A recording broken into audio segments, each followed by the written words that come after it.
Assam Thermal Energy Generation Policy. Tar naam to exactly hobo Assam Thermal Power Generation Product Promotion Policy 2025. Iyak ami onumodon disu. 2030 sonoloi অসমক আজি তুলনাত 3000 megawatt বেছি power লাগিব আৰু 2032 সনলৈ আমাক 5000 megawatts power লাগিব আৰু এভৰি 2 বছৰত 1000 মেগাৱাটছ পাৱাৰ ডিমান্ড অসমত বাঢ়ি গৈ থাকিব হেকাৰণে যোৱাকালি প্ৰথমবাৰ আমি এখন এগ্ৰেছিভ পলিচি থাৰ্মেল পলিচি আমি আৰম্ভ কৰিছো যে অসমত জুনে থাৰ্মেল প্ৰডাক্ট কোম্পানী লগাব খুজে আর এটা থার্মাল কোম্পানিত investment will be around 20000 crores যদি 1800 মেগাওয়াট করে আমাক লাগে অলমোস্ট 5000 মেগাওয়াটস বাই 2032 এই পলিসিখনত আমি প্ৰথম কৈছো যে আমি মাটিটো বিনামূলীয়া কৈ দিম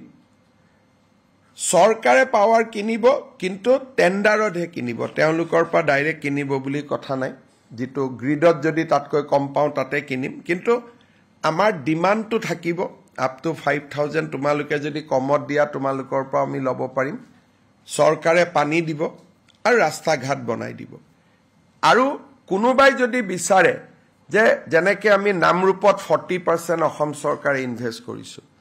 কোনোবাই যদি বিচাৰে যে বেংকে অসমত লোন নিদিব ইমান ডাঙৰ ইন্ডাষ্ট্ৰি কৰিব অসমত ভাইবিলিটি নাই তেতিয়ালে তাত 27% শেয়াৰ প্ৰয়োজন হলে আমিও লম বুলি এই পলিসি খনৰ জৰিয়তে কোৱা হৈছে আমি কোকৰাঝাৰ জিলাৰ ৰূপসী আৰু ধুবুৰীৰ সাপৰ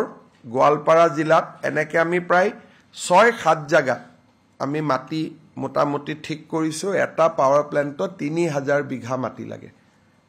আৰু 3000 বিঘাতকৈ কমত হলে নহয় লগত আমি আৰু এটা সুবিধা দিছো যে ইয়াতে থাৰ্মেল পাৱাৰ কৰিলে আমি অসমক প্ৰয়োজনীয় পাৱাৰখিনি দিয়াৰ পিছত তেওঁলোকে যদি বাংলাদেশ ভুটান নেপালতো দিব খুজে বা পশ্চিম বংগতো দিব খুজে মেঘালয়কো দিব খুজে ত্ৰিপুৰাকো দিব খুজে দিব পাৰিব আলটিমেটলি থাৰ্মেল পাৱাৰ প্ৰডাকচনৰ এটা হাব হিচাপে নৰ্থ ইষ্ট আৰু ইষ্টাৰ্ণ ইণ্ডিয়াটো ঝাৰখণ্ড নহয় আপ টু শিলিগুৰি ইফালে নৰ্থ ইষ্ট ইণ্ডিয়া ইফালে ভুটান বাংলাদেশ আমি এটা ইয়াক থাৰ্মেল পাৱাৰ জেনাৰেশনৰ এটা হাব হিচাপে নিৰ্মাণ কৰাৰ কাৰণে সিদ্ধান্ত লৈছো যোৱাকালি কেবিনেটে এই পলিচিখন অনুমোদন দিয়ে